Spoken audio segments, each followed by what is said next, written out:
E também tivemos julgamento de destaque na seção 2 de dissídios individuais. E quem traz esse destaque para a gente é o repórter Dalai Solino.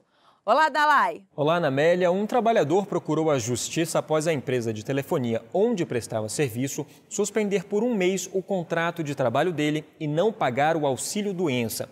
Ele alegou dano ao patrimônio, já que trabalhou na Telefônica por 21 anos. Inicialmente, a Vara do Trabalho determinou o pagamento do dano moral com base no salário do empregado e nos meses em que ele trabalhou na empresa de telefonia. Mas a Telefônica só questionou o tema em ação rescisória na segunda instância. O caso chegou à seção 2 de dissídios individuais do TST. Veja agora qual foi a decisão dos ministros sobre esse caso.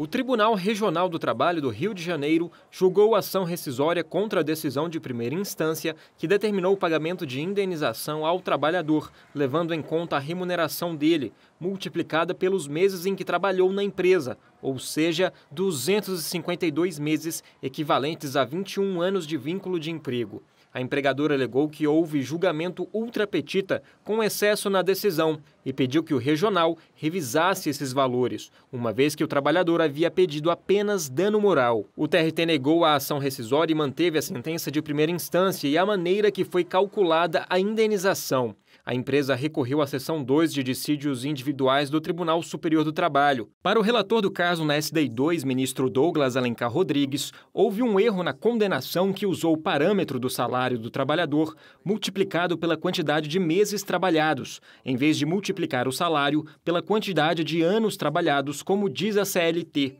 Mas a empresa deveria ter questionado a maneira de calcular a indenização em primeira instância. E o recurso ordinário interposto contra a sentença que julgou de fato ultrapetita não veiculou o debate relativo à superação dos limites da lide. E por esse motivo, senhor presidente, senhoras e senhores ministros, me parece que a hipótese da súmula 298 desta Corte, na medida em que o vício surgiu, insisto, na sentença que foi sucedida, substituída pelo acórdão regional, e no acórdão regional não houve enfrentamento desta questão que nos é proposta nesta sede rescisória.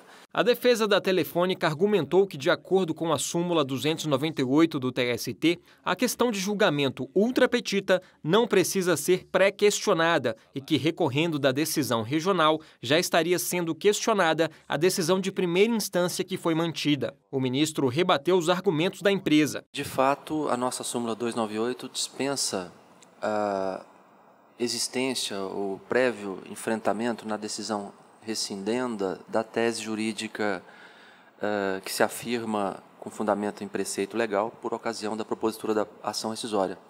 Mas isso quando o vício nasce na própria decisão rescindenda.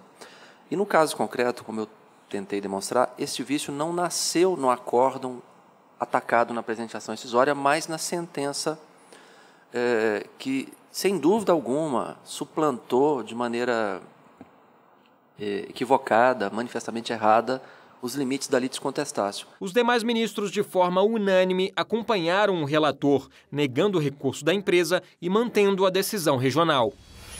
Estão abertas as inscrições para o seminário Reforma Trabalhista e os Impactos no Setor Imobiliário, que vai acontecer nos dias 30 de novembro e 1º de dezembro no TST.